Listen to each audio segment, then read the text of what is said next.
De las 7 leyes de la creación, la tercera, que es la ley de atracción, es la más conocida.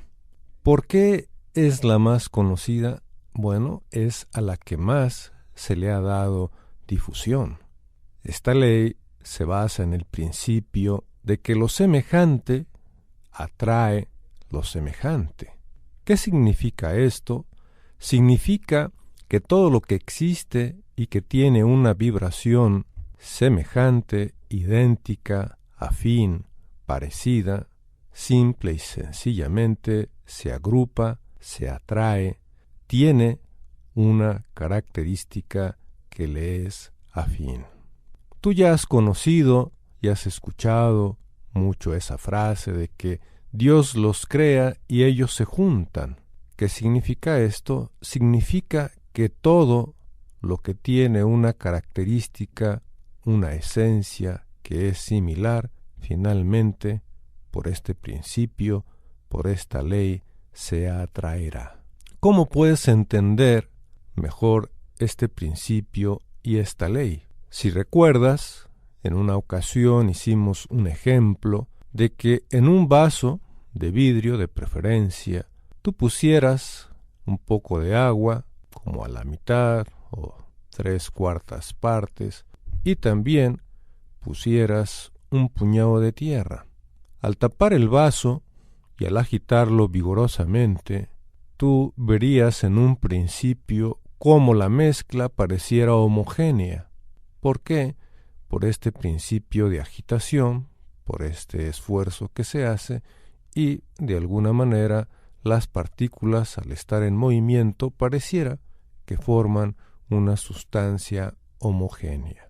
Cuando tú la dejas reposar, al cabo de unos minutos, 10, 15, 30 minutos, 1 hora, tú te darás cuenta, con la simple observación, de que ese puñado de tierra, al dispersarse, al expandirse, que es la segunda ley de la creación, al expandirse sus partículas y al dejar en reposo, automáticamente cada partícula, dependiendo de su densidad, es decir, de su esencia, de sus características, adquiere una posición determinada. Las partículas más pequeñas, más ligeras, van a estar en la capa de arriba, y luego las medianas, finalmente las pesadas.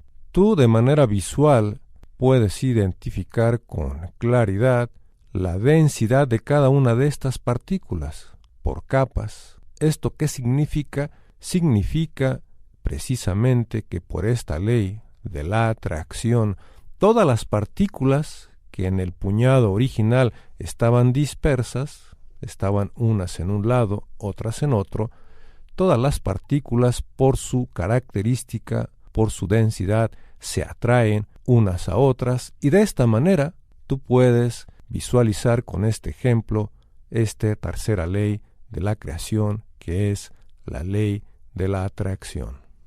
Tú puedes preguntarte, o te preguntas en este momento, ¿y eso para qué me sirve? ¿Para qué sirve? Yo te diría que tú, al ser ese ser creado para crear y al conocer, pero sobre todo practicar y dominar las leyes de la creación, te permite, de una manera deliberada, de una manera consciente, te permite crear las condiciones o las circunstancias que tú necesitas, las que tú deseas, las que siempre has soñado. ¿Para qué? Para lograr tu evolución, para lograr tu realización, o lo que tú llamas la felicidad. Esta tercera ley, la ley de la atracción, como todas las demás, son leyes universales, es decir, funcionan en todas partes, pero no sólo de tu circunstancia, no sólo de la naturaleza, no sólo del planeta, no, sino de todo el universo y de todos los universos. Al ser una ley universal, no tiene tiempo, no tiene espacio, no tiene vigencia. ¿Por qué?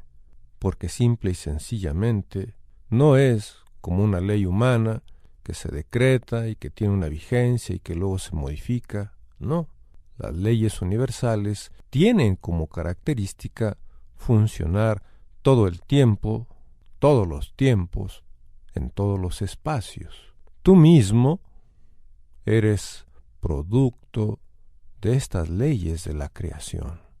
Todo lo que existe, cuando tú la empiezas a conocer, evidentemente que te surgirán ideas, necesidades, proyectos, y ojalá te inquietes y te motives lo suficiente como para que puedas aplicarlas, independientemente de si lo deseas o no, si las requieres o no. Necesariamente estas leyes están funcionando siempre.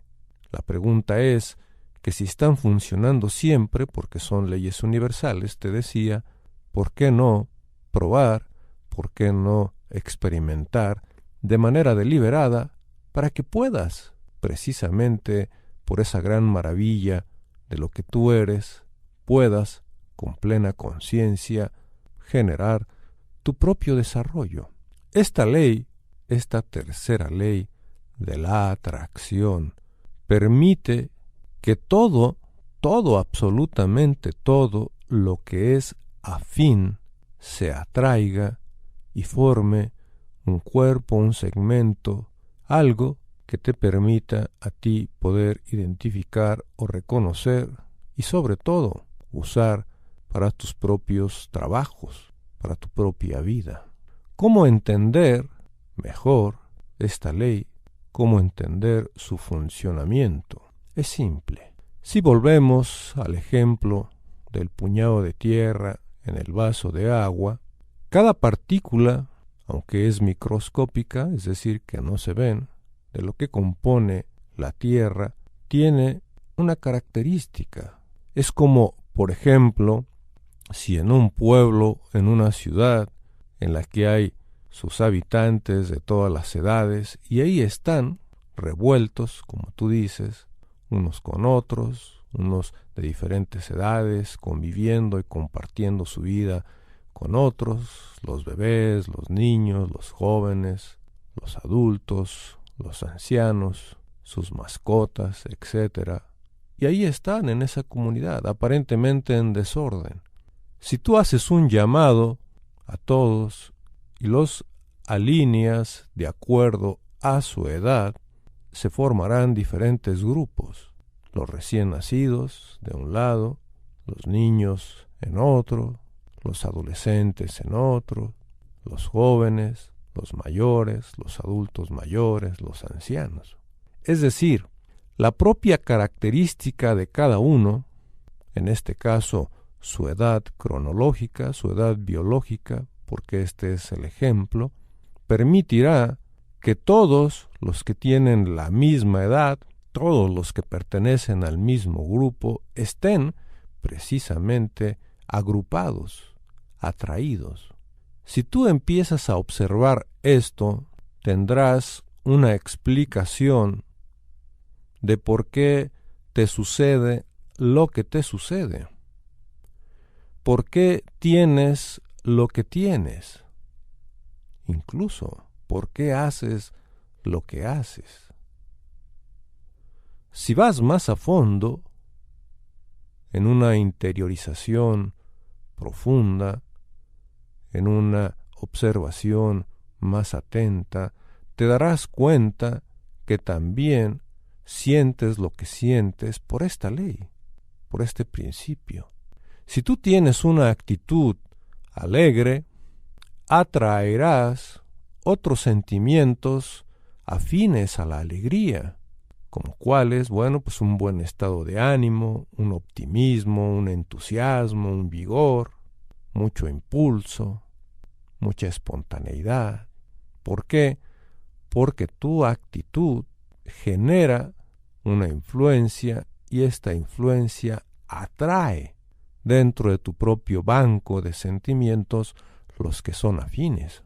Por el contrario, si tú estás en un estado de ánimo depresivo, triste, tu propia vibración, la que estás emitiendo en ese momento, atraerá estados de ánimo estados mentales semejantes, afines: tristeza, depresión, cansancio, desánimo, agotamiento, frustración.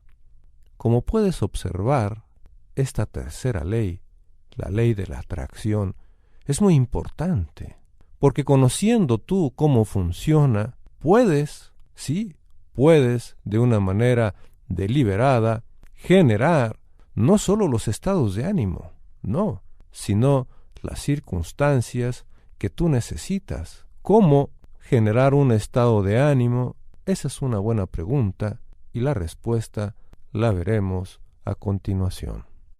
El estado de ánimo no es más que el reflejo, no es más que la consecuencia del estado mental, del estado vibratorio que tú tienes en un momento determinado. De manera cotidiana, si tú estás alegre, es porque hubo un pensamiento, una situación, un estímulo, un acontecimiento que generó en ti esa alegría, ese entusiasmo. Esto quiere decir que el estado de ánimo solo es el resultado. Si tú quieres generar estados de ánimo a voluntad, entonces, conociendo las leyes de la creación y conociendo que la primera es la del origen y que, al saber que el estado de ánimo es el resultado, que es la consecuencia de algo que aconteció antes, y ese antes es el pensamiento, que es el origen, tú puedes seleccionar pensamientos de manera